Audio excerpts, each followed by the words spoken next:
Jed, just start your evaluation offensively of what you guys did. Most of it looked pretty good offensively, but I'm sure there were a couple things you didn't like. Yeah, the biggest thing we didn't like was the ball security. Definitely got to take care of the ball. I was lost one, but several more that was in jeopardy. So we got to take. That's the biggest thing. I was real pleased with the. We had no for 2 weeks in a row. We had no pre-snap penalties. We just had that one. It was the first play of the game. It had a lineman downfield, but that was 2 weeks in a row without any pre-snap penalties, which is really good because we've been doing a great job of, mixing up the cadences. So that was really good.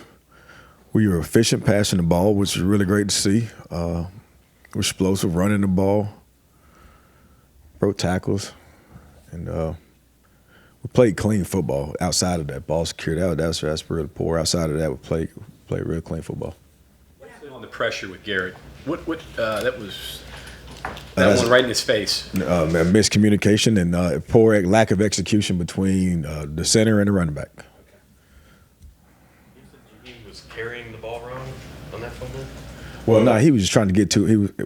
We got away from it early in the run. At the point of attack, I say he was just being greedy. To be honest with you, his coach talked about not having like 21-point plays at that particular time. He's trying to get, he's trying to get more than what was there. He got to cuff the football. He had two defenders. We always say anytime you're in traffic, which is two or more, cuff the football. And there was two defenders around him. So he was, instead of trying to stiff arm the guy and get more yards, just cuff the football, get down, play the next play. After what happened to Jordan, are you going to stay away from him, or are you going to be a little more paying attention on the sidelines? What was your thoughts? I'm a little more alert to Coach Leslie. I'm a little more alert to Coach Leslie. I think I'm going to jump cut and get out of the way, but I'm going to stay right there on the sideline. Did you see it happen? Were you close to him? I did not see that. I didn't see it after the game. We got in the locker room. Wow. I did not see that happen. Yeah. He took a great shot, though. Wow. Have you ever had anything like that happen in a game? Have you ever get friendly fire or anything on the sideline? I've been close. I've been pretty athletic enough to jump cut. But now I hadn't experienced that. I hadn't been run over like that. He got a pretty good one. I don't think he saw that coming. At least he saw it too late. Neil Brown mentioned C.J. Donaldson, Offensive Player of the Week. He's been running really well and aggressive again. How excited does that make you going back up to Pittsburgh now, where you really had that breakout game? Yeah, very excited. And I've been saying this for a couple of weeks now that you guys are going to see the more confident and healthier version of him that he showed 2 years ago, but. And he's playing at a high level right now, and he's also he's just such a great football player. He's playing he's playing special teams. He's starting with 2 or 3 units, special teams wise. He's running with great pad level, falling forward, and he's seeing it really well. And that's great to see. It's very pleasing to see. He's worked his butt off to get to this point. And it's great to see. For last year, it was tough keeping him on the field. Was there a concern there that this was going to just linger? Obviously, he's been able to get through 2 games so far. Was that something you talked to him about? Say it one more time. Well, just him staying on the field and being dependable and saying, "Hey, I'm going to have you." Yeah. Before there were games like, "Wow, we have CJ? Is he good to go?" Right. Well, like I said, last year he wasn't healthy at all. Yeah. Last year, he's all fixed up now and he's healthy, and he's done a phenomenal job working on his body. He's did a great job. We always talk about if you expect more, do more, and he expect a lot out of his body. He asking his body to do a lot, and so he's did a phenomenal job with his nutrition, how he's trained. He's changed his body. He's built his lean muscle mass. Coach Joseph done a phenomenal job with him, and so he's stronger, and he's able to withstand more. And he does a phenomenal job recovering as well. But I don't even talk about that with him because I don't even want him to think about that at all. And he doesn't talk about it either. He's a running back now. Yeah. Before he was a wide receiver transitioning to a running back. Right. Now his body's getting used to taking blows and all that. I guess he's gotten used to it. He feels it. He took so many bad shots last year. Not playing with great pad level and playing banged up and not necessarily able to move the way he wanted to move, agile-wise, to avoid a lot of collisions. So I'm pretty sure he don't want to feel that anymore. But he did a great job. And one of the runs I really liked near the goal line, called an outside zone play, and he did a phenomenal job making a safety miss and breaking a tackle. That's kind of the agile. With the change of his body, it's allowed him to be a lot more nimble on his feet and make guys miss, and so he can avoid some of those big collisions. But he's avoiding it direct hits a little bit more. Absolutely, he is. He really is, and he's doing a great job more consistently, playing with better pad level, which shows over his toes, which is not exposing his big frame to big hits either. You talked about that pad level. Is that hard for a taller back to? It really is, and we do what I do to help him out. And during my individual drill, I work a lot of those arches that forces him to play low. But it is hard for a kid that size. But obviously, we can't make an excuse. Nobody cares, right? We got to get our pass down. So what I do, a couple times a week is use those arches within the individual drills that forces him to do it. So, he's consistently doing it over and over. So when it matters most, he does it. What's the story on Pitt's defense? Neil said it's kind of the same as it's been. Yeah, he's been there for several years, so they are who they are. Versatile defense. They do a lot. They blitz a lot. They fly around. Athletic. Fly get 11 hands to the football. They got 8 sacks and 8 different guys have been in on that. So is it a matter of games, twists? Do they move a lot of people around? Is there people you got to identify? They do. They move. They do a lot of games up front. They slant a lot and they blitz a lot. They try to create a lot of confusion within the front O-line. When I say the front and the running backs.